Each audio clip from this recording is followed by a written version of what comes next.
Assalamualaikum warahmatullahi wabarakatuh. Bismillahirrahmanirrahim. Alhamdulillahi rabbil alamin. Nahmadullaha ta'ala wa nashkuruh. Wa nusalli wa nusallimu ala sayyidina Muhammadin alladhi ballagha risalah wa adda al-amanah wa nasaha al-ummah hatta atahu al-yaqin wa ala alihi wa sahbihi ajma'in. Subhanaka la ilma lana illa ma 'allamtana innaka antal alimul hakim. Rabbi shrah li sadri wa yassir li amri wahlul 'uqdatam min lisani yafqahu qawli. Amma ba'd. Fa in asdaqal hadits kitabullah wa khairal hadi hadi Muhammadin sallallahu alaihi wasallam wa syarrul umur muhdatsatuha wa kullu muhdatsatin bid'ah wa kullu bid'atin dhalalah wa kullu dhalalatin finnar. Thumma amma ba'd. Pertamanya mari kita merafakkan setinggi-tinggi kesyukuran kepada Allah Subhanahu wa taala kerana dengan taufiknya Allah Subhanahu wa taala memberikan hidayah pada kita untuk hadir dalam memanfaatkan sebahagian waktu-waktu hari kita dalam menuntut ilmu Allah Subhanahu wa taala. Kita sambung perbincangan kita pada kitab Tauhid daripada Sahihul Bukhari. Qala al-Imam Muhammad bin Ismail al-Bukhari rahimahullah, Kitab Tauhid wal Radd 'ala al-Jahmiyah, bab ma jaa fi du'a'in Nabi sallallahu alaihi wasallam ummatahu ila tauhidillah tabaraka wa ta'ala. Bab hadis-hadis yang menceritakan tentang dakwah Nabi sallallahu alaihi wasallam, seruan Nabi sallallahu alaihi wasallam terhadap umatnya ke arah mentauhidkan Allah Subhanahu wa taala.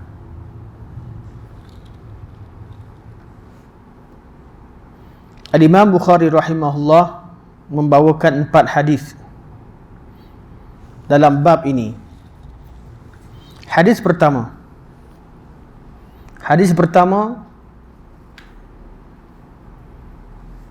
قال الإمام حدثنا أبو عاصم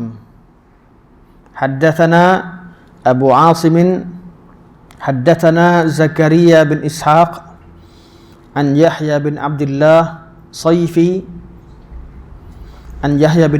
بن صيفي عن أبي معبد عن ابن عباس رضي الله عنهما أن النبي صلى الله عليه وسلم بعث معاذا إلى اليمن.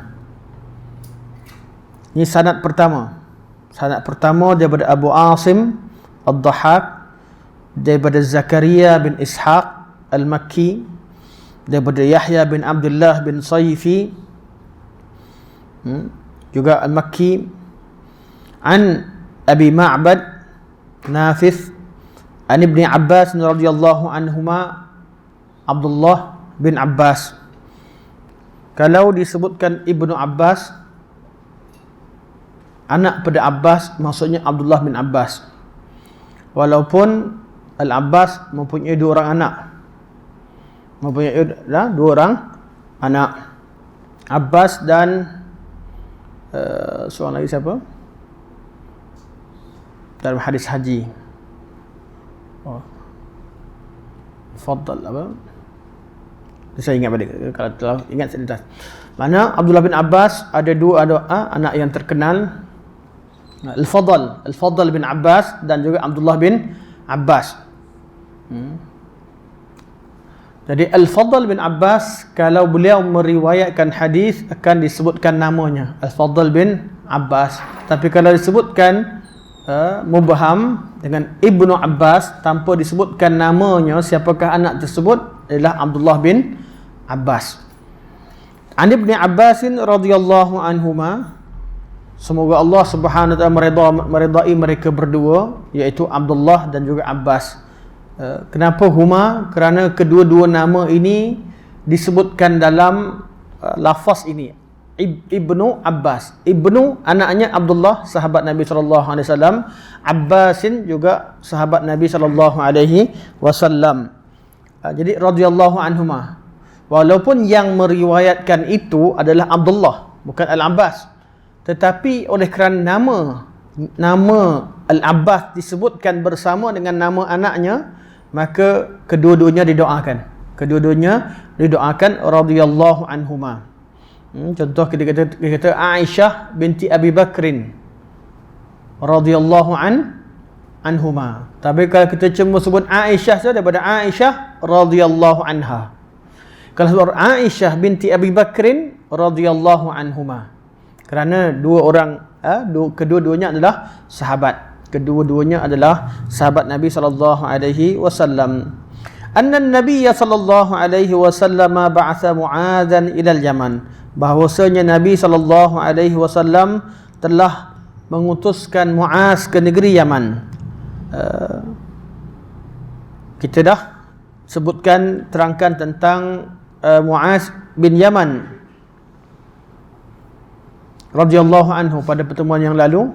Beliau meninggal muda, iaitu pada ketika Ta'un Amwas pada tahun 38, lebih kurang pada tahun 38 Hijriah.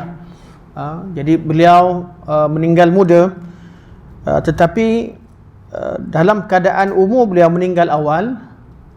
Beliau telah meninggalkan banyak hadis. Beliau di kalangan sahabat yang pertengahan, tidak seperti sahabat-sahabat yang muda yang lain. Hadis Mu'az tidak sedikit, juga tidak banyak, tidak terlalu banyak. Beliau sahabat yang meninggalkan banyak hadis. Artinya beliau telah menyibukkan diri beliau dalam beribadah kepada Allah Subhanahu wa taala. Okey, Mu'az bin Jabal radhiyallahu anhu diutuskan ke negeri Yaman. Di sini disebutkan ba'atha Mu'adzan ilal Yaman. Diutuskan Mu'az ke negeri Yaman. Dalam lafaz yang lain, iaitu lafaz di bawah, kita akan baca sebentar lagi, disebutkan ila nahwi ahli Yaman. Mu'az diutuskan ke satu tempat dari kalangan ahli Yaman, dari satu arah, satu negeri atau satu kawasan ahli Yaman. Kenapa ada dua lafaz? Imam Bukhari nak sebutkan dua-dua. Mu'az bin Jabal diutuskan ke suatu daerah. Sebenarnya Nabi utuskan dua orang serentak, Mu'az bin Jabal dan juga Abu Musa al-Ash'ari. Dua-dua serentak. Abu Musa pun ke Yaman, Mu'az pun ke negeri Yaman. Tapi di negeri Yaman dibahagikan kepada dua daerah besar. Satu Mu'az diutuskan kepadanya, dan satu daerah lagi diutuskan Serina Abu Musa al-Ash'ari. Jadi dua kelompok besar atau dua daerah besar ini Nabi SAW utuskan dua orang sahabat. Dan pesanan ini Nabi SAW tujukan kepada mereka berdua. Cuma riwayat ini fokuskan kepada Mu'az kerana Ibnu Abbas beliau melihat dan mengetahui secara jelas bahawa nama yang disebutkan di sini adalah Mu'az bin Jabal. Okey.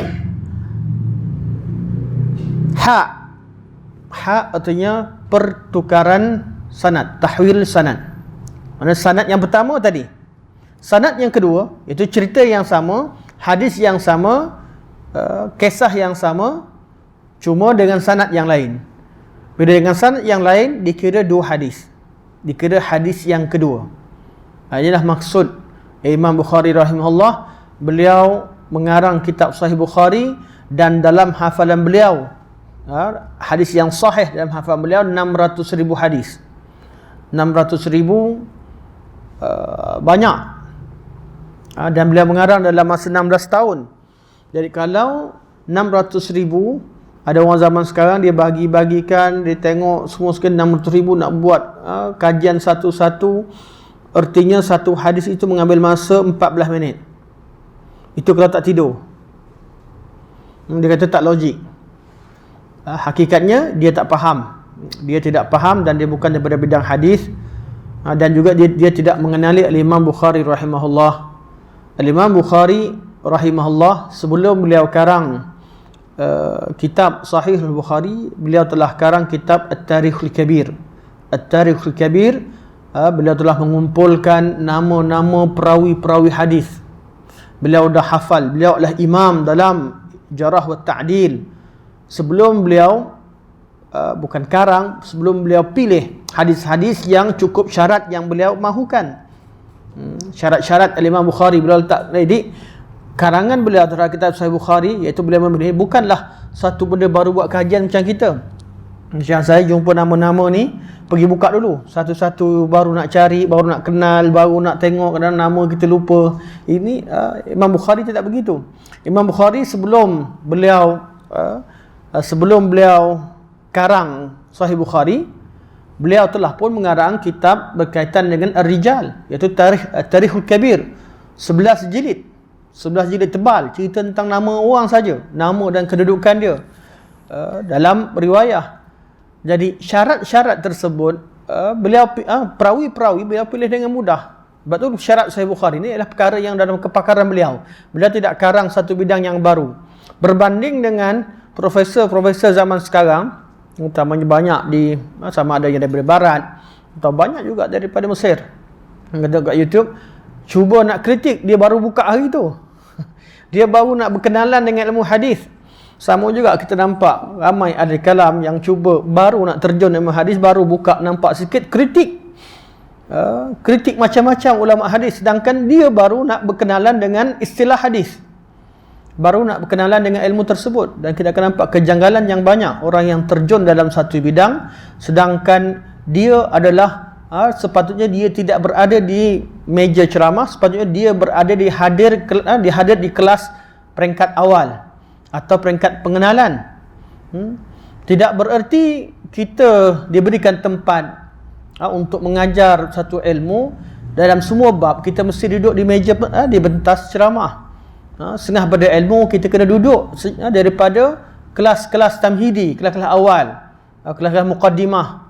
Setengah pada ilmu kita tahu. Jadi kita sampaikan apa yang kita tahu.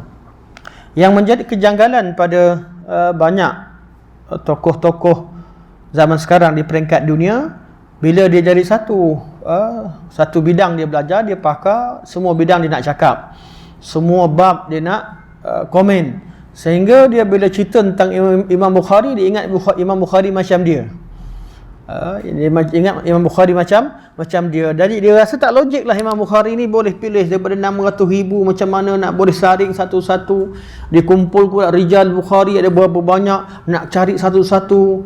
Tak, kalau orang kenal tak susah pun pilih. Tuan-tuan ramai-ramai kat sini berapa kita ada sekarang ni, kita ada dalam katalah 20 orang ni, 20 orang lebih dalam kelas kita sekarang.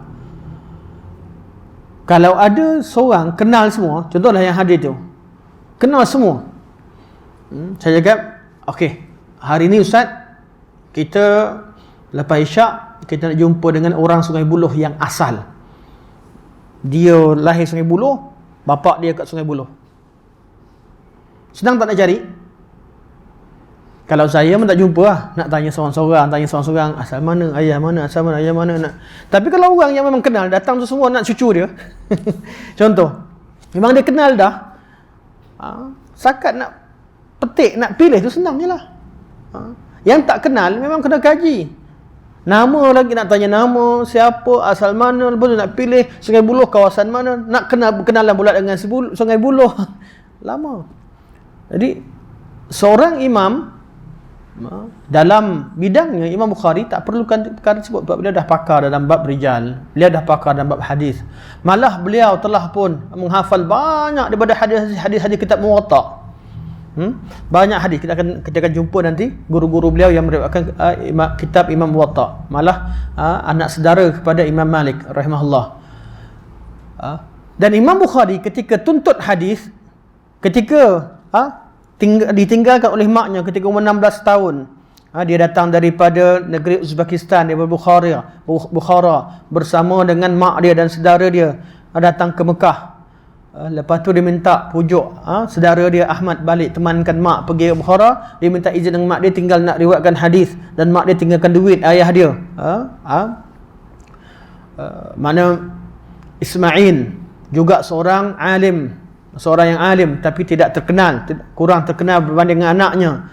seorang alim, juga pernah bertemu dengan Ibnu Mubarak, bukan orang biasa, tapi dia sibuk dengan perniagaannya, meninggal awal, meninggal sejak Imam Bukhari kecil. Jadi duit yang ditinggalkan, ibunya tinggal bersama Imam Bukhari, dan Imam Bukhari mula tuntut ilmu. Tuntut ilmu bukan dan mula mengumpulkan hadis, bukan bererti beliau baru start baca hadis, tidak. Beliau dah hafal hadis-hadis, banyak hadis yang beliau dah hafal. Dan pada zaman tu bukan tak ada kitab hadis, cukup kitab Muwatta, Musannaf Abdul Razak, kitab Musannaf bin Abi Syaibah, Musannafat, Muwatta'at, semua tu dah ada banyak dah. Jadi Imam Bukhari nak kumpul hadis apa sebenarnya ni? Sebab tu ulama hadis, mereka ketika meriwayatkan hadis, mereka akan meriwayatkan sanad yang paling kualiti. Ya, Imam Bukhari nak apa? Kalau setakat ambil kitab Muwatta baca, tu nama wijadah. Macam kita ni wijadah lah. Kita tak jumpa Imam Bukhari, tak dengar langsung, tak ada sanad, kita wijadah. Saya bacakan Sahih Bukhari sekarang dengan jalan wijadah. Wijadah apa? Buku tu dah disalin, orang sahkan buku ni ialah buku kitab Sahih Bukhari. Saya tak dengar langsung, jadi dapat buku baca. Dapat buku baca. Itu pun kita nak kata wijadah tak sah juga, sebab wijadah ni kena tulisan tangan Imam Bukhari. Kita tak jumpa pun. Katalah kita jumpa sekalipun, baru sampai wijadah. Dan kita dah sebut pada pertemuan yang lalu, wijadah level ke berapa? Level ke-8. Level ke-8. Nak kata kuat tak kuat, jenis cara kita meriwayatkan hadis, cara kita menerima hadis tersebut. Paling tinggi apa dia? As-sama'. Yang mana kata Imam Bukhari, dia syaratkan dalam riwayat hadis ni, jalan dia semuanya riwayat hissi, yang memang jumpa langsung, dengar. Sebab tu disyaratkan pertemuan yang ada perkataan haddatsana. Kalau kita buka sini kata haddatsana Abu Asim, haddatsana Zakaria bin Ishaq. Ya? Jadi beliau ada an Yahya bin Abdullah bin Saifi, dan pada selepas sana ada haddatsana. Jadi beliau meriwayatkan, beliau syaratkan yang beliau terima ni haddatsana, apa yang beliau dengar langsung. Jadi beliau tuntut ilmu macam mana? Beliau bukan pergi, kalau nak sakat terima hadis, beliau hafal kitab Muwatta, hafal kitab Musannaf Abdul Razak, bezakan, selesai, duduk kat rumah, dekat library. Tapi Imam Bukhari tuntut ilmu dengan semua hadis yang beliau dah tahu, beliau dah hafal, beliau hadir lagi ke kelas, jumpa guru-guru untuk dapat dengar langsung daripada perawi yang beliau jumpakan dalam sanad. Mungkin sebelum ni beliau dengar pada guru beliau daripada Abdullah bin Zubair Al-Humaidi, contoh gurunya masa sebelum belajar dengan Abdullah bin Zubair. Sekarang ni beliau datang kat Mekah, jumpa langsung dengan Al-Humaidi kat Mekah. Jadi beliau dengar langsung daripada Al-Humaidi, sehingga sanad beliau jadi sanad ali. Dan kita temukan hadis ini juga disebutkan dalam kitab Maghazi dan kitab Az-Zakah, disebutkan dengan sanad yang berbeza. Sedangkan hadis yang sama. Ada sanad yang menyebutkan nama gurunya, yang sebelum ni ada sanad yang beliau langsung, sebab beliau dengar 2 kali. Sekali beliau dengar daripada guru beliau, kali lain lagi beliau datang kat Mekah, beliau dengar langsung daripada guru beliau. Jadi tak perlu sebutkan nama gurunya.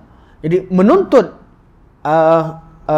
sanad yang ali, sanad yang tinggi adalah satu sunnah atau cara yang dilakukan oleh ahli hadis.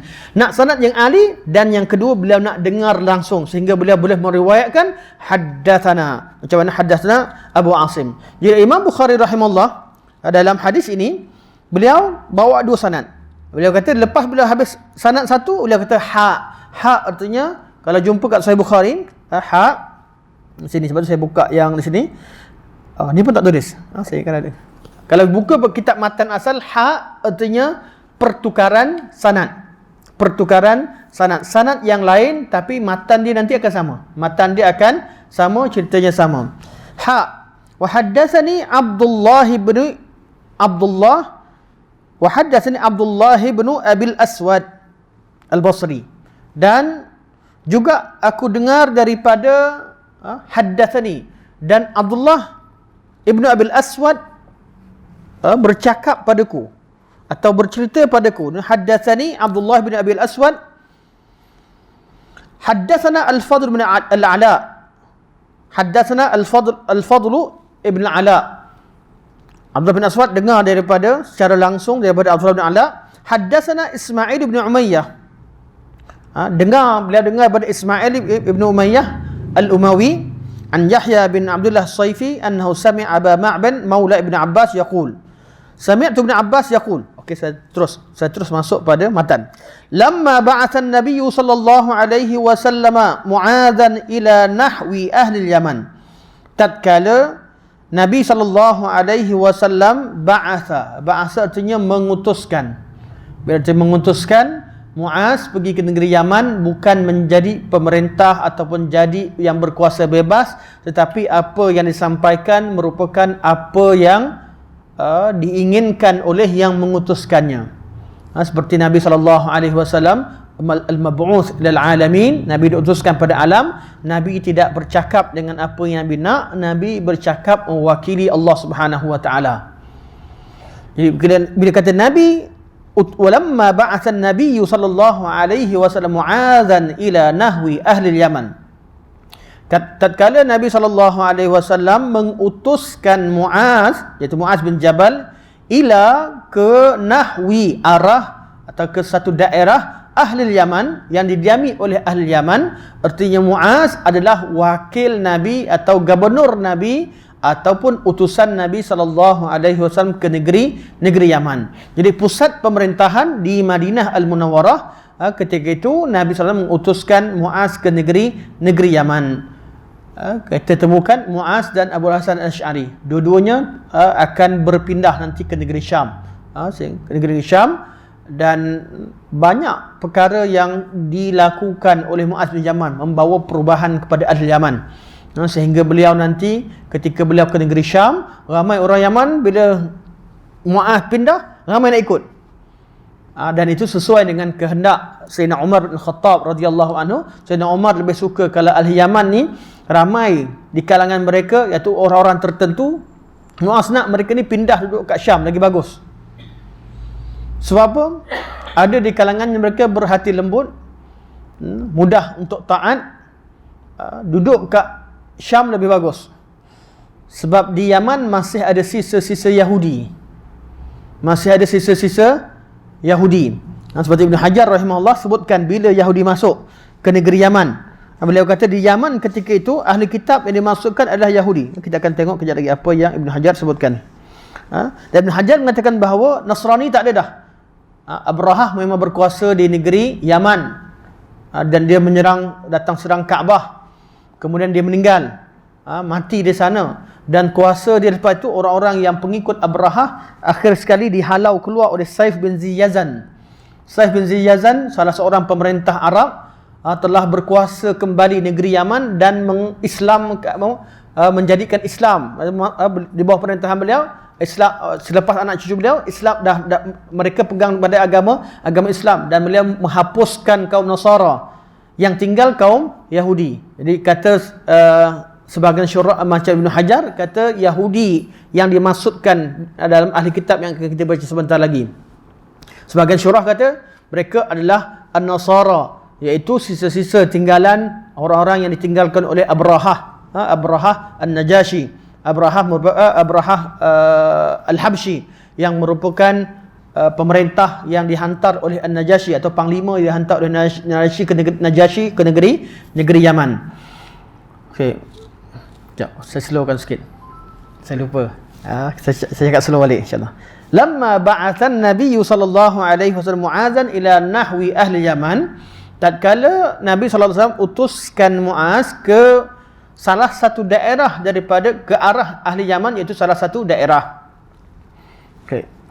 Daerah negeri Yaman. Qala lahu, Nabi berkata kepadanya, Nabi berkata kepada Mu'az, innaka taqdamu ala qaumin min ahli alkitab. Innaka, sesungguhnya kamu, taqdamu, mendatangi, ala qaumin min ahli kitab, kepada satu kaum dari kalangan ahli kitab. Kalimah Nabi taqdamu, kamu pergi, ala qaumin, mengisyaratkan bahawa dalam berdakwah kita kena tahu dulu siapa orang yang kita nak temu, golongan mana.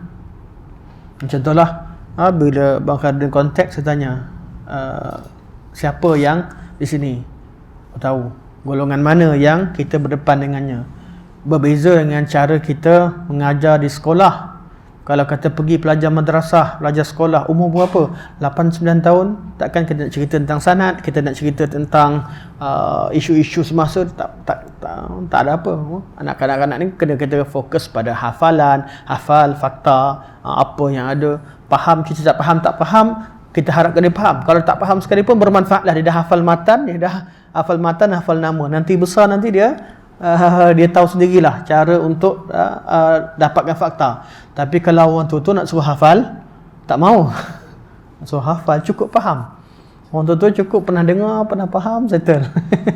Kalau budak-budak memang wajib hafal lah. Kalau mata-mata, ni hafal. Nanti minggu depan Ustaz datang tanya balik. Oh, dia hafal, budak-budak hafal.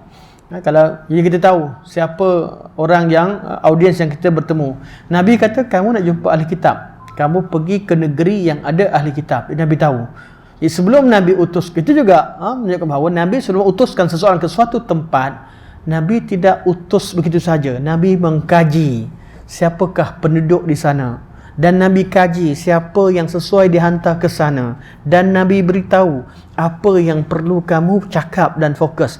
Dakwah perlukan kepada perancangan, dakwah perlu kepada strategi.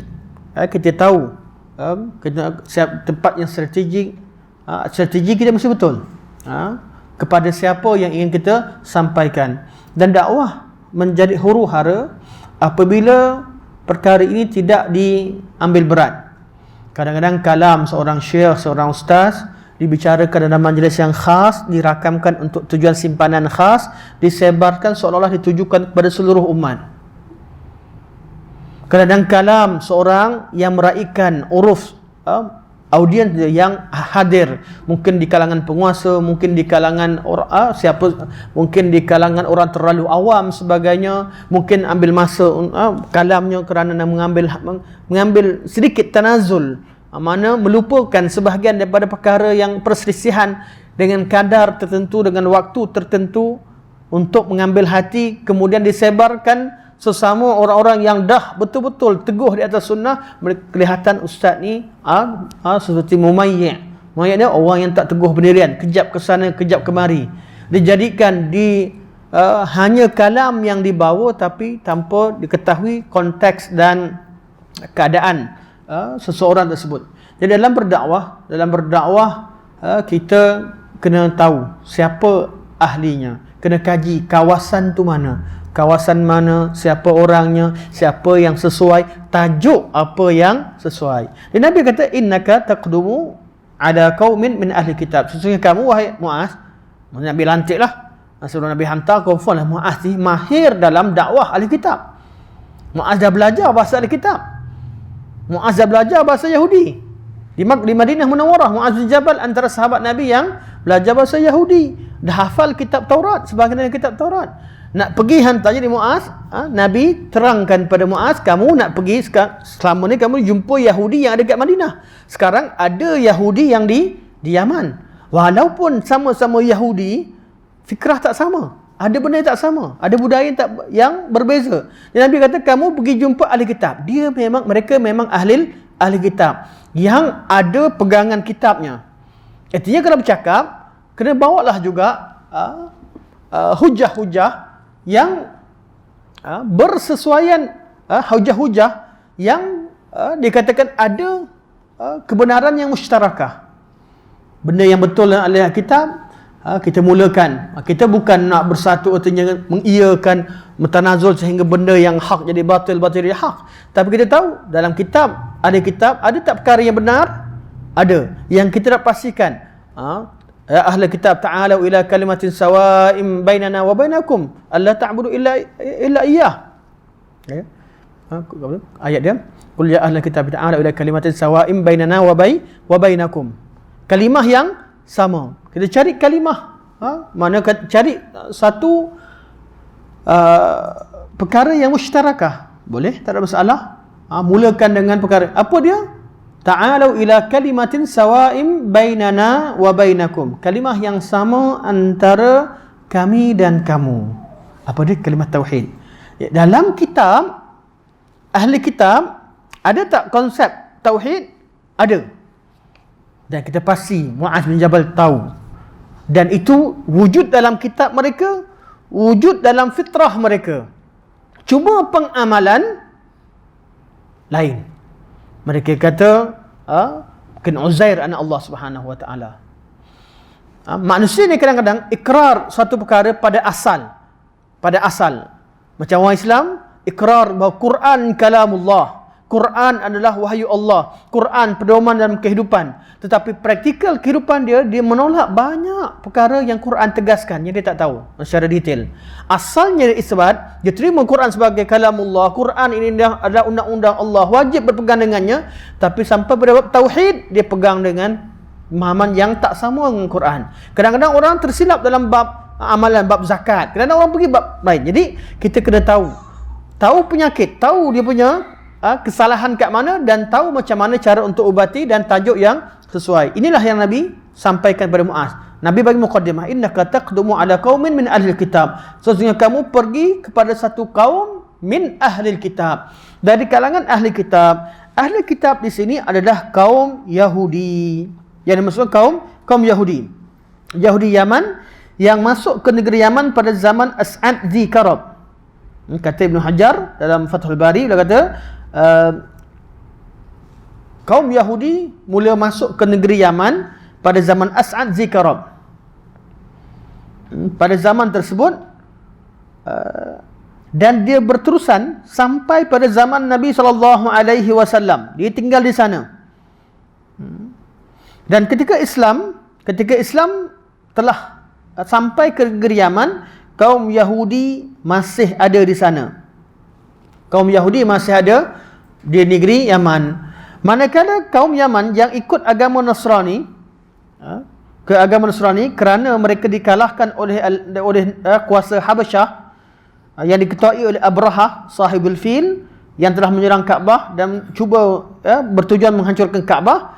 Mereka semua ini telah pun dihalau keluar dari negeri Yaman oleh Saif bin Ziyazin.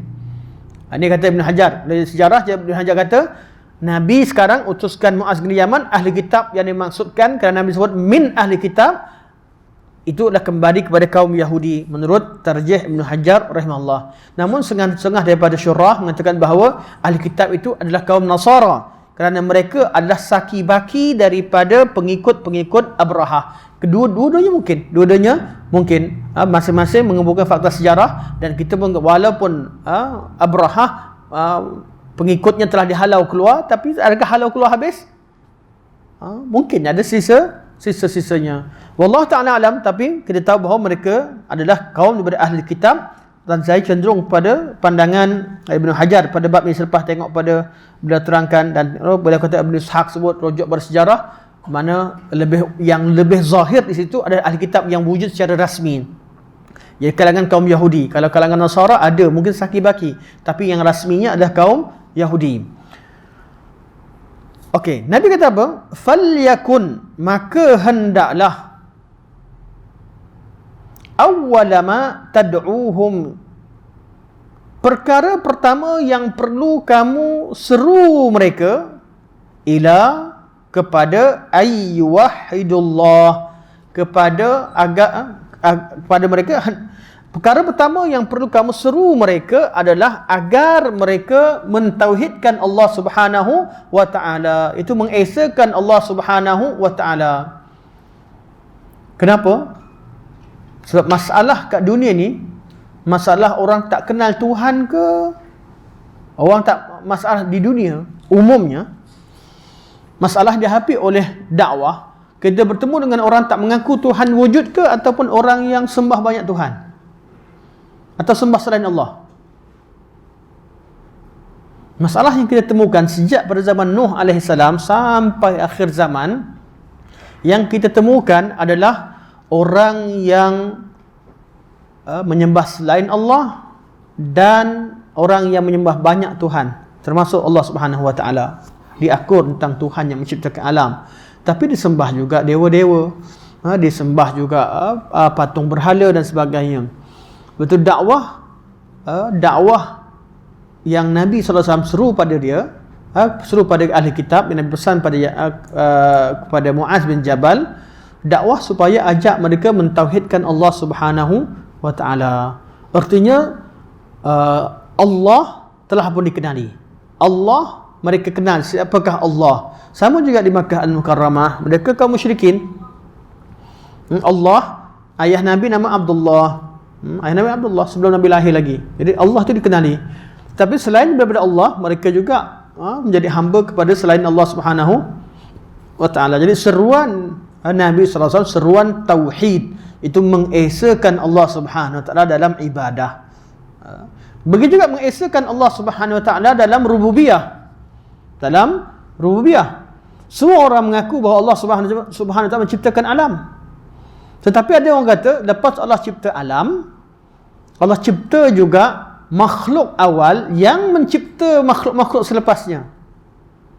Itu timbulnya akidah Nur Muhammad, makhluk yang awal, dan itulah punca segala kehidupan selepasnya.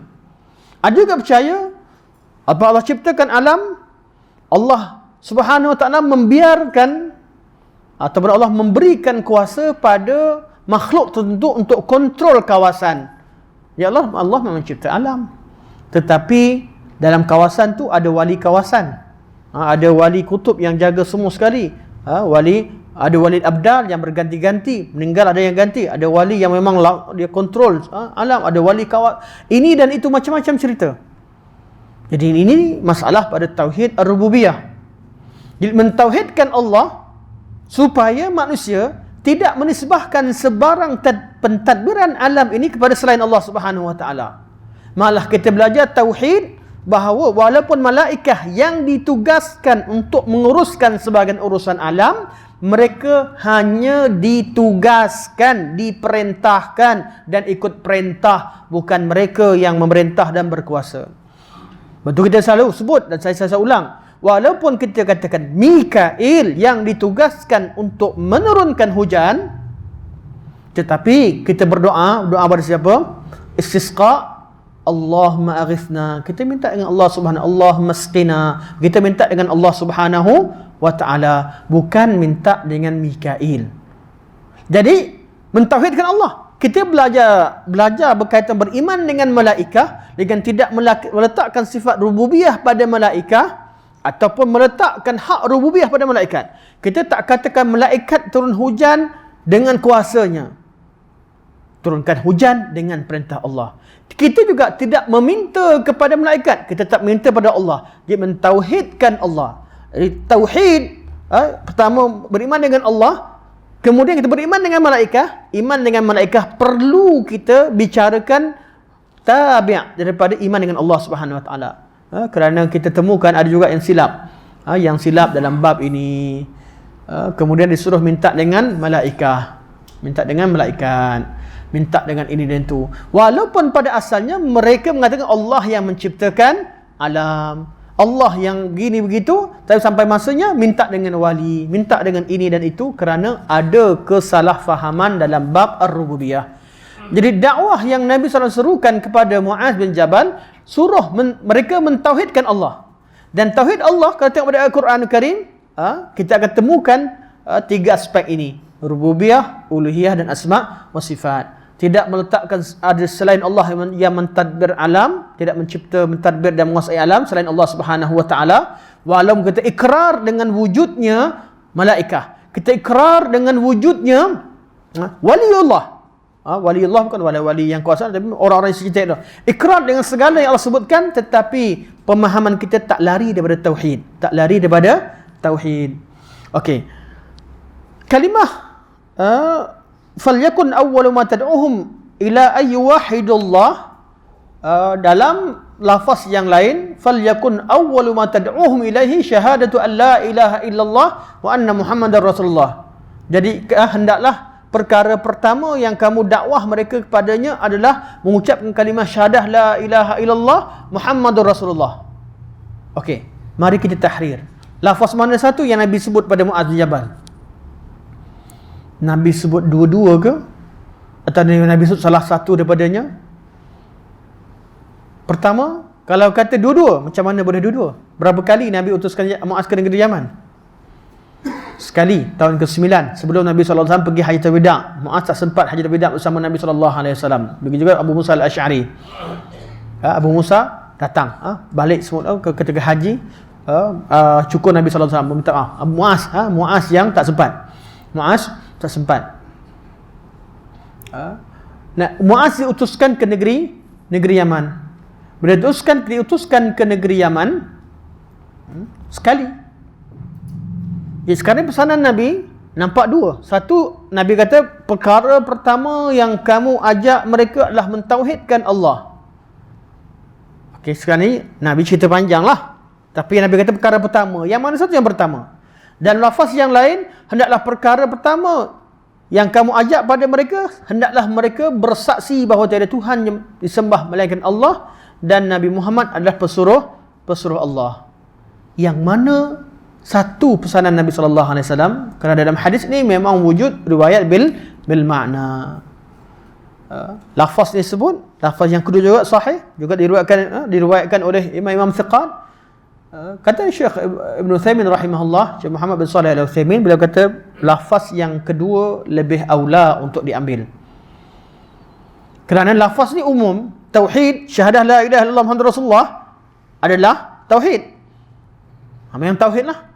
Tetapi kalau kadang perawi mereka takkan sebut satu perkara yang detail kecuali mereka hafal. Perawi kedua meriwayatkan syahadatu an la ilaha illallah wa anna Muhammadar Rasulullah. Jadi lafaz yang detail, apakah perkataan tersebut dengan detail disebutkan dalam riwayat yang kedua. Jadi apa yang perlu didakwahkan kepada kaum ahli kitab adalah mentauhidkan Allah dalam bab memahamkan mereka dengan makna kalimah syahadatu an la ilaha illallah Muhammadur Rasulullah, dan ajak mentauhidkan Allah dan ajak mereka ikut Nabi Muhammad SAW, kerana memang ahli kitab mereka beriman dengan Allah, beriman dengan Nabi mereka, beriman dengan kitab mereka, tetapi mereka menolak beriman dengan Nabi SAW dan dengan kitab Al-Quranul Karim. Jadi di situ kita tahu bahawa Nabi utuskan Muaz ke negeri Yaman, jumpa ahli kitab, fokus kat mana? Fokus pada betulkan akidah mereka, iaitu sebagaimana mereka percaya kepada Allah, mereka percaya pada kitab sebelumnya, dan mereka percaya pada Nabi sebelumnya, maka mereka perlu dan wajib percaya kepada Nabi Muhammad SAW dan kitab yang dibawa oleh Nabi Muhammad SAW, iaitu Al-Quranul Karim. Di tajuk kita nak dakwah pada Alkitab, inilah dia tajuk dia. Sebab tu perkara ini diambil. Bila saya tengok pendakwah yang berdakwah kepada non-Muslim dan sebagainya, ketika Dr. Zakir Naik hafizahullah, beliau diberi taufik. Bab ni memang beliau fokus. Tiap-tiap dakwah beliau fokus pada kalimah syahadah. Fokus pada kalimah syahadah, fahamkan makna kalimah syahadah. Fokus pada filah, fahamkan makna kalimah syahadah. Fokus kepada tentang Al-Quranul Karim, fokuskan kepada kenabian Nabi SAW. Inilah dia tajuk yang paling penting. Cerita tentang akidah, cerita tentang tauhid, dan bawa kepada mereka ikrar pada kalimah asyhadu an la ilaha illallah wa asyhadu anna Muhammadar Rasulullah. Ada orang dia ketika berdakwah, dia kata tak boleh cerita tauhid, kita dakwah kena cerita tentang ekonomi Islam, dakwah melalui ekonomi Islam, melalui perbankan Islam. Kita tak nafikan itu sebagian berislam, tapi tajuk sekarang awwalu ma tad'uhum ilaihi, perkara pertama yang perlu kamu ajak mereka. Zaman sekarang siapa sahaja yang mula cerita ajak dalam bab akidah dianggap sebagai ekstrim. Kemudian diangkat perkara-perkara yang bukan akidah jadikan sebagai akidah dan asas. Ni akidah juga ni, sebab ni kan hukum Allah. Dia dah mula, betul lah kita tak syak semua ni hukum Allah, tetapi tajuk akidah yang mana satu yang diberikan penekanan. Jadi betulkan dulu akidah yang menjadi syarat sah iman seseorang dalam Islam. Kita belajar tajwid, kita belajar tajwid furu', dan betulkan bacaan Quran tu sebahagian daripada bicara pada kitab juga akidah. Kalau nak kaitkan, tak ada benda yang tak ada akidah, semua ada pada akidah. Kerana namanya usul, yang lain semua furu'. Kait memang masuk semula. Tetapi yang kita perlu fokuskan betul-betul dakwah pada tauhid. Dan tauhid tajuk apa? Itu kena kenal kaum yang kita pergi. Kaum yang kita pergi. bila kaum tu dah sesat dalam sampai bab tauhid pun dia tersalah, sama ada tersalah sehingga mengeluarkan dia dari Islam seperti ahli kitab, atau tersalah sehingga mengeluarkan dia daripada ahli sunnah wal jamaah, atau tersalah sehingga memegang pada qaul yang marjuh. Kita kena betulkan bab akidah ni. Dia jumpa orang bila disembah Allah SWT sembahyang, solat semua sekali, dia kata saya kalau sujud, saya tengah sujud tu ada nur yang datang. Tu nur Allah. Betul dia sembahyang, betul sembahyang. Tapi kita betulkan dulu akidah dia. Walaupun dia orang Islam. Jadi kalau ahli kitab rosak dalam bab mentaklihkan Uzair, disembah Uzair, kata Uzair anak Allah, betulkan yang tu. Ahli kitab dalam bab rububiyah, mereka sesat mengatakan Allah ciptakan alam kemudian Allah penat, Allah letih, tangan Allah terbelenggu, betulkan dulu. Kita pergi mana-mana kaum, jadi fokus kita tengok mereka masalah apa tauhid dekat tersebut. Masalah tauhid ke mana? Kalau sampai pada tahap amalan dia buat pun tak sah, akidahnya tak sah, kalau tak betulkan akidah dulu. Sebab kalau suruh dia, kalau pergi ke ahli kitab, awal-awal sekali ajak dia keluarkan zakat. Zakat dikeluar pun tak sah juga. Zakat dikeluar pun tak sah juga. Atau orang yang akidahnya kita rosak sampai dia sebenarnya terkeluar dari Islam, dia tak sedar. Kita fokuskan kepada betulkan iman dia dulu, betulkan akidah dia. Dengan betul akidah baru bermanfaat amalan yang lain. Kalau akidah dia tak betul artinya tak cukup syarat sah iman, macam mana ibadah yang diterima? Tapi akidah yang rosak itu ada level-levelnya. Ada yang rosak sampai tak cukup syarat sah iman. Dia akan sebut tentang akidah yang sempurna. Kita tahu bahawa kita balik pada umat. Kita ada umat, 3 umat yang kita bincangkan pada pertemuan kita yang lepas. Ada ummatul dakwah, ada ummatul ijabah, ada ummah ittiba'. Dalam akidah begitu. Ada ummatul dakwah semua sekali. Yang tak percaya Tuhan wujud pun, yang etis pun kita dakwah, yang percaya Uzair anak Tuhan pun kita dakwah, yang percaya Isa anak Tuhan pun dakwah, yang sembah semua Tuhan kita dakwah, yang sembah internet pun kita dakwah. Ada orang jadi Tuhan, internet sebagai Tuhan. Semua kita dakwah. Itu ummatul dakwah. Ummatul ijabah yang dah mengaku dengan kalimah asyhadu an la ilaha illallah wa asyhadu anna Muhammadar Rasulullah, beriman dengan rukun iman yang 6, kita dakwah. Tapi di kalangan mereka tak semua lagi betul-betul ikut sunnah. Betul? Kerana Nabi bahagikan pula umat dakwah ini kepada umat ijabah ini kepada 73 golongan. Satu yang selamat. Yang selamat tu ittiba', yang ikut Nabi. Makana alaihi ashabi, yang lain tu tak ikut Nabi betul-betul. Jadi mereka terdedah kepada azab Allah Subhanahu wa taala. Mungkin Allah ampunkan, mungkin Allah tak ampunkan. Jadi kita kena pula dakwah, ajak mereka supaya jadi umatul ittiba', supaya mereka jadi satu golongan yang masuk syurga, yang mana akidah dan kepercayaan mereka bawa mereka ke syurga. Dan umat ini confirm lah, umat yang selamat yang ikut sahabat Nabi, beriman dengan Nabi, dan Nabi pun dah janji mereka masuk syurga. Confirm lah mereka ni lah orang yang rujukan utama. Jadi kalau kita jumpa tiap-tiap bab akidah, dan kita belajar bab akidah, kita belajar tiap-tiap bab tu ada sahaja kesilapan pada orang tersebut.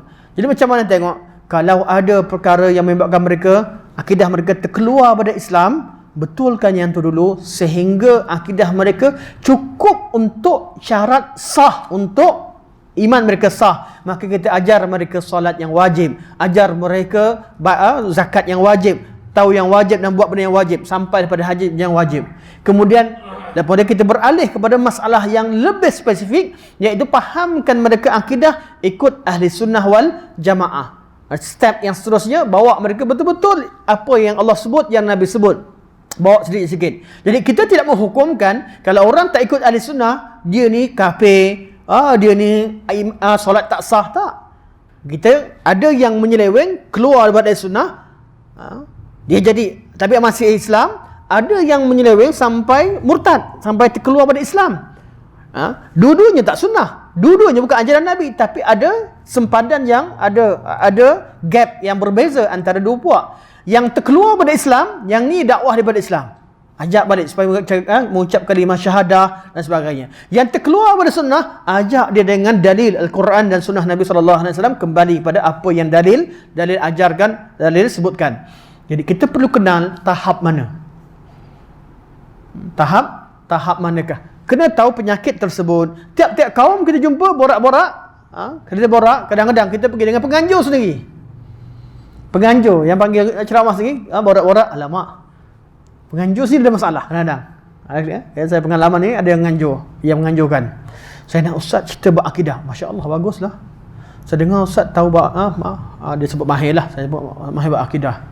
Kita sedang berdepan dengan masalah gerakan kaum muda yang hebat. Dia kata Allah beristiwa atas arash. Minta Allah benteras. Minta ustaz benteras masalah ni.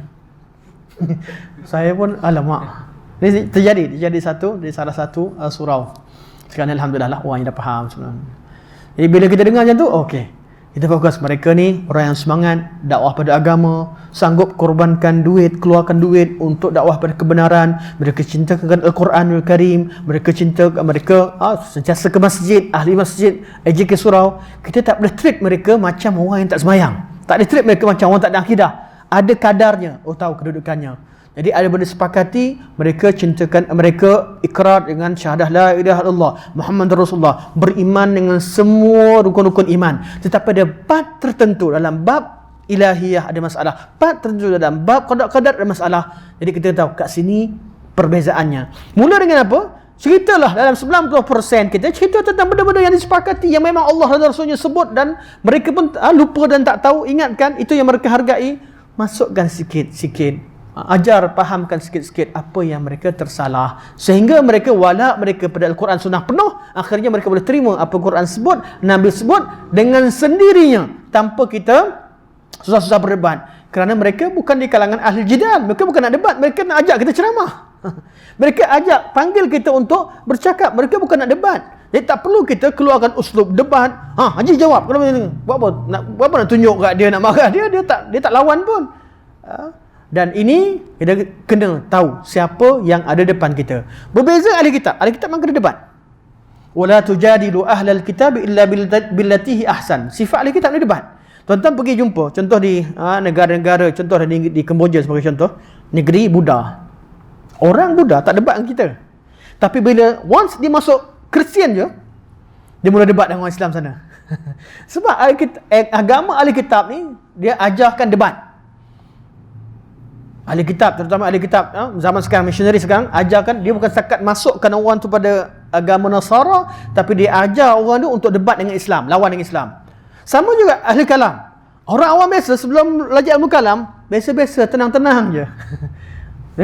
Mungkin dia takwil, mungkin begini dan begitu, dia tak tahu apa. Tapi once dia belajar ilmu kalam, dia akan debat dengan Sunnah wal Jamaah. Dia kita tahu siapa yang kaki debat, siapa yang belajar, siapa yang awam yang sedia menerima. Kita kena faham jenis-jenis manusia ini dalam berdakwah. Falyakun awwalu ma tad'uuhum ilaihi syahadatu la ilaha illallah. Itu lafaz yang ditarjihkan oleh Syekh Al-Albani rahimahullah. Okey. Lagi 10 minit insya-Allah. Okey. Jadi perkara pertama yang perlu kita dakwahkan adalah tauhid. Cuma kalau sebut tauhid ni, bawa kepada kumpulan-kumpulan Islam, masing-masing ada tafsiran dia.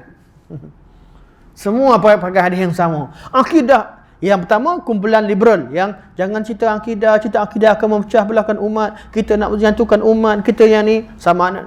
Dia akan cerita hadis perpecahan umat ini adalah hadis yang memecah belahkan. Kalau cerita habis macam tu, ahli sunnah macam mana? Ahli sunnah dah percaya pada rukun iman yang 6. Dia jadikan ahli sunnah tu sebagai syarat sah Islam, bukan ahli sunnah. Dia takrifkan usul dan usul. Usul ahli sunnah adalah rukun iman yang 6. Rukun iman yang 6 tu syarat dia jadi Islam yang sah. Bukan ahli sunnah. Ahli sunnah lebih pada tu. Ahli sunnah bukan sekadar beriman dengan rukun iman yang 6, tapi beriman dengan cara dan segala dengan cara yang sahabat faham, beriman dengan segala wahyu Allah Subhanahu Wa Taala yang sampai walaupun secara mujmal. Dia berbeza. Jadi kalau cerita tentang tauhid, kita akan temukan pertama sekali golongan yang tak nak cerita tauhid, takut tauhid memecah belahkan. Malah sampai golongan yang sufi yang melampau zaman sekarang, sebenarnya hakikatnya kita ada satu. Kita ni Allah tetapkan. Kamu Allah ciptakan sebagai orang Islam, bersyukurlah. Orang kafir Allah ciptakan sebagai kafir, itu ciptaan Allah SWT. Dia kafir sebab Allah kafirkan dia. Dia Islam berislamkan dia. Dia ni beriman dan jadi orang ahli masjid sebab Allah letakkan dia ahli masjid. Ada orang jadi ahli maksiat, dia ahli maksiat. Dia pun bekerja dengan fungsinya. Ini tak betul. Yang sufi ni sampai dia mengiyakan ajaran Yahud. Ada sekarang ni tuan-tuan tengok, kumpulan dalam cerita bab agama. Ada kumpulan yang memang tak ada agama langsung. Ada kumpulan tak ada Tuhan langsung, etis. Dia hanya pegang pada etika. Etis ni bila tolak agama, dia tetap perlu pada undang-undang. Mana boleh tolak undang-undang? Jadi dia terima falsafah sebagai dia punya jalan hidup.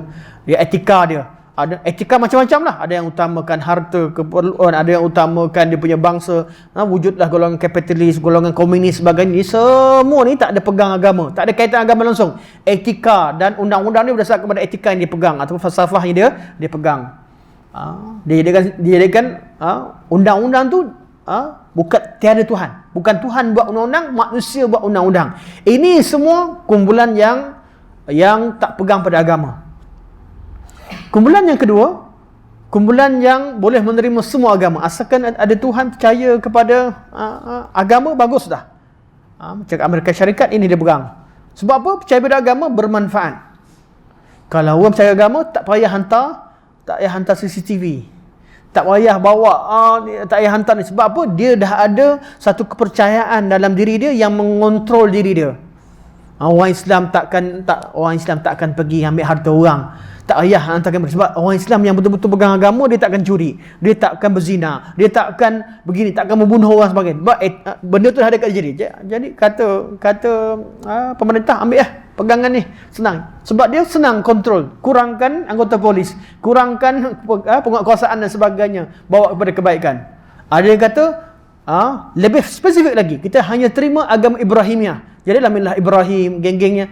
Agama-agama samawi je. Agama syirik kita nak ambil. Syirik tak masuk akal. Tapi kalau agama yang dulu Yahudi, Nasrani dan Islam ni, dia ada kitab. Jadi ada millah Ibrahim. Cerita tentang millah Ibrahim, sedang kafir semua. Yang cerita macam ni. Sampai kepada Islam saja. Inilah Islam. Kita kata Islam sahaja agama yang betul. Inna dina indallah Islam. Ini kita bawa. Kita tak terima segala pluralisme dalam agama.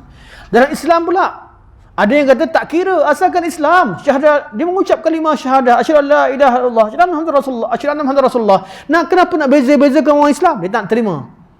Jadi kata, habis Nabi kata, umat ni akan pecah pada 73. Oh, hadis ni sebenarnya dhaif ni. Jadi dia akan cari jalan untuk dhaifkan. Atau sebenarnya Nabi masukkan begini dan begitu. Nabi masuk umat tu umat dakwah tu yang pecah banyak. Jadi agama banyak. Islam ni satu je. Macam-macam tafsiran. Hadis yang sama, perbincangan yang sama. Sampailah pada kumpulan kata tak, umat ni memang berpecah pada 73 golongan. Kita punya nampak fikrah kita dah jauh, dah tolak ramai dah, saring-saring. Tapi gaduh pula, yang mana satu golongan yang selamat ni, Ahlussunnah wal Jamaah. Ini skop kita. Tuan-tuan, sebelum kita bincang tentang grup yang kata mana satu Ahlussunnah wal Jamaah, tuan-tuan kena tahu yang berbeza dengan kita ramai lagi ni. yang cerita tadi, yang kat luar tadi. Jadi ada di kalangan orang Islam yang duk komen dengan sama-sama Islam, yang kata tak payah bezakan sesama Ahlussunnah wal Jamaah, tak payah cerita pasal ni, ramai. Yang kata satu je betul, yang lawan kita ni, nak cari yang mana satu, siapakah Ahlussunnah wal Jamaah. Yang tak clear ramai. Yang mengaku sebagai salafiyah tapi tak nak cerita pasal akidah, yang tak nak cerita pasal sunnah, tak cerita benda ni. So, tak apa, kita ni walaupun salafiyah, kita buat sendirilah, jangan ajak orang. Macam-macam fikrah kat sini. Jadi kita kena tahu pahaman yang betul pada tiap-tiap perkara ni macam mana. Jadi kita balik cerita macam ni, kita bawa akidah al-ittiba, ikut Nabi betul, ikut Rasul betul, ahli sunnah wal jamaah yang ikut Allah dan Rasul. Jadi ketika kita kenal akidah yang berdasarkan ahli sunnah wal jamaah, berdasarkan kepada Al-Quran dan Sunnah, tuan-tuan akan merasakan satu nikmat yang besar, rasa bersyukur kepada Allah Subhanahu Wa Taala. Kita kenal manhaj yang betul kerana Allah Subhanahu Wa Taala pilih kita di kalangan umat yang ramai yang dah terima kalimah syahadah atau dah dengar nama Islam, dah nak buat baik, dah nak taat kepada Tuhan, tetapi mereka tak betul jalan mereka tidak selamat. Jadi kita kena tahu. Bila tinggal satu, kata hanya ahli sunnah wal jamaah hanya satu, cukup ke? Tak, pecah lagi. Masing-masing daripada 73 ni dakwa kamilah yang satu. Jadi Nabi bayangkan jalan, kita tak nampak. Kalau kita nampak syurga, pergi syurga lah senang. Kalau kita nampak syurga neraka dan kita nampak redha Allah kat mana, jalan kita nampak perkara ghaib ni, nampak malaikat catat kan, solat, buat bid'ah, tengok kiri ke kanan catat. Kan, kita nampak, settle lah. Kalau benda akidah ni, kalau bukan benda ghaib, senang kan. Hari ni orang solat sunat apa? Sunat Rabu, sunat Rabu apa? Saya buat cerita dia. Rabu akhir. Ni hari balak turun ni. Berapa puluh ribu balak yang akan turun hari ni. Orang Jawa punya akidah Jawa, Sunda semua sekali lah. Okay. Dia kata azab turun. Kalau ke benda ghaib boleh nampak, settle lah. Tapi khilaf yang banyak. Sebab apa? Sebab khilaf yang banyak pada perkara ghaib. Satu jenis tak kisah tu tak kisahlah. Dia tak ada apa-apa benda ghaib, tak ada apa. Ahli sunnah, tak ahli sunnah, syurga neraka, masing-masing lah. Yang dia nampak, asalkan jangan curi duit aku. Duit dia kena curi, RM2 pun dia marah. RM5 pun dia marah kalau ambil duit dia. Akidah tak ada masalah, sebab dia nampak benda dia. Nampak dia hanya tak pentingkan akidah. Ada yang pentingkan akidah, tapi yang lebih pentingkan akidah. Masalah yang kedua, masing-masing akan dakwa bahawa akidah kamilah akidah yang paling betul. Jadi di sinilah perbincangan yang perlu didetailkan. Bila Nabi kata falyakun awwalu ma tad'uuhum ila ay yuwahhidullaha ta'ala, hendaklah perkara pertama yang kamu ajak mentauhidkan Allah Subhanahu wa taala, maka tiap-tiap ustaz-ustaz yang baca hadis ini akan mentakrifkan tauhid berdasarkan kepada kefahaman dia. Macam mana kefahaman? Datang golongan Jahmiyah, dia kata tauhid artinya jangan samakan Allah dengan makhluk. Maka kita tak boleh bagi nama Allah selain daripada Allah. Kalau bagi nama Allah yang lain, nama-nama tu dah meletakkan sifat pada Allah, nanti Allah bersifat, jadi Allah sama dengan makhluk. Sedangkan Tuhan tu wujud, tidak bersifat. Tauhid artinya dinafikan semua sifat-sifat dinafikan. Jahmiyah pun datang baca hadis ni tapi tak berubah, tetap jadi Jahmiyah. Datang golongan Mu'tazilah, syarahkan tauhid dengan cara Mu'tazilah. Allah boleh ada nama tak salah, tapi yang penting jangan ada sifat. Nama tu tak semestinya mengandung sifat. Nama orang tu nama dia Abdullah tapi sifat dia Abdul Syaitan, contoh kita. Jadi nama tak sama dengan sifat. Nama lain, sifat lain. Nama dia Muhammad. Nama dia Muhammad, terpuji, tapi perangainya terkeji. Nama dia Mahmud, orang yang dipuji, tengok dia mazmum. Nama dia mula buat logik. Jadi nama tak semestinya melambangkan sifat. Dikiaskan nama makhluk dengan nama Allah. Jadi nama Allah hanya ada nama tapi tak boleh bagi makna. Makna difahami tapi bukan sifat Allah. Dia menafikan sifat yang ada pada nama-nama Allah.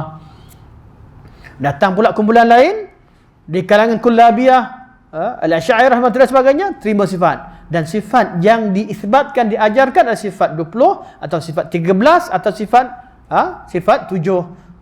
Fokus kepada sifat ma'ani, qudrah, iradah, ilmun, hayah, sama', basar, kalam. Kemudian sudah tentulah al-wahdaniyah, confirm semua orang sabitkan, wujud semua orang sabitkan, dan campur dengan sifat salbiyah selain pada sifat. Jadi cara macam-macam orang mensyarahkan hadis sifat. Jadi kerana habis sifat, apa beza sifat-sifat yang 7 dengan sifat-sifat Allah yang lain? Allah istiwa tak terima, nanti jisimkan Allah. Kalau dengar, melihat, tak dijisim, ni ma'ani saja. Dah tak ada macam tu pula dan sebagainya. Kita akan temukan macam-macam mazhab. Sebab itulah tauhid, kitab tauhid Imam Bukhari sebut dah. Tapi faham tauhid yang Imam Bukhari sebut macam mana? Itu yang kita baca pada bab-bab selepas ni. Sekarang ni Imam Bukhari nak fokuskan pada perkara pertama yang perlu kita beri penekanan dalam dakwah adalah tauhid. Ni tujuan hadis ni dibawa. Supaya keluarkan kumpulan-kumpulan tadi yang tak nak terima tauhid yang tak. Dan perlu ditegaskan bahawa tauhid yang selamat hanya satu kelompok. Yang ini yang akan kita bincangkan pada pertemuan akan datang. Kita akan syarahkan makna tauhid, tentang mafhum tauhid pada kumpulan-kumpulan ini. Kita dah ambil kumpulan yang menafikan sifat, ada kumpulan yang melampau dalam mengisbatkan Allah SWT bersifat, sehingga mereka mengatakan bahawa makhluk tak ada sifat, semuanya adalah Allah. Ini golongan yang melampau. Kata Ibn Hajar, sebutlah kita habiskan kumpulan ini supaya kita masuk pada grup seterusnya. Kata Ibn Hajar, golongan ini golongan sufi yang melampau. Ibn Hajar rahimahullah, beliau kita cerita tentang ta'rif tauhid. Pada golongan ini beliau kata, golongan pertama golongan Jahmiyah yang menafikan sifat.